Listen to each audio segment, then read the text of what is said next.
ব্রাহ্মণবাড়িয়ায় বন্যার পানি নেমে যাওয়ায় নিজ ভিটায় ফিরেছেন অনেকে, আবার বসতঘর ভেঙে যাওয়ার কারো কারো নেই মাথা গোঁজার ঠাঁই। ফসলি জমি, রাস্তাঘাট, সেতু ও মৎস্য সম্পদেরও ব্যাপক ক্ষতি হয়েছে। অনেক পরিবার সর্বস্ব হারিয়ে এখন নিঃস্ব। জেলা প্রশাসক জানান, ক্ষতির পরিমাণ নির্ধারণ করে ক্ষতিগ্রস্তদের পুনর্বাসন করা হবে। মাসুক হৃদয়ের তথ্য ও ছবিতে বিস্তারিত ডেস্ক রিপোর্টে। পানি সরে গেছে, চারদিকে এখন শুধুই ক্ষতচিহ্ন। কদিন আগে পাহাড়ি ঢলে ডুবে যায় ব্রাহ্মণবাড়িয়ার আখাউড়া ও কসবা উপজেলার বিস্তীর্ণ এলাকা। নিজ ভিটায় ফিরলেও বসতঘর ভেঙে যাওয়ায় অনেকেরই নেই মাথা গোঁজার ঠাঁই।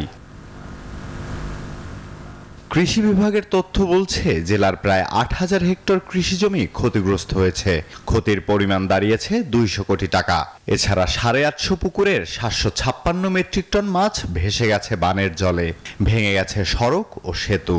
এনজিওর কিস্তি প্রথমবার বিকাশ পেমেন্ট করলেই ২০ টাকা ইনস্ট্যান্ট ক্যাশব্যাক। সরকার একটু সহযোগিতা করে সবাই বাড়ি ঘরে একটু ঢুকতে পারবে, না আইলে আরো ৬ মাসও বাড়ি ঘরে কেউ আসতে পারবে।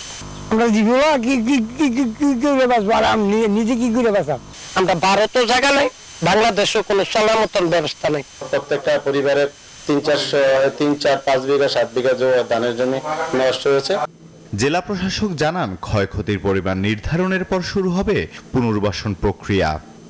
সংশ্লিষ্ট বিভাগ, কৃষি, মৎস্য, প্রাণী সম্পদ তারা সরেজমিনে বিষয়টা পরিমাপ করছে যে কি পরিমাণ ক্ষতি হয়েছে। ক্ষতির পরিমাণ নির্ধারণ করার পরে আমরা পুনর্বাসন প্রক্রিয়া কিভাবে করা যায় সরকারের নির্দেশনা অনুযায়ী সেই ব্যবস্থা আমরা পুনর্বাসনের দিকে যাব।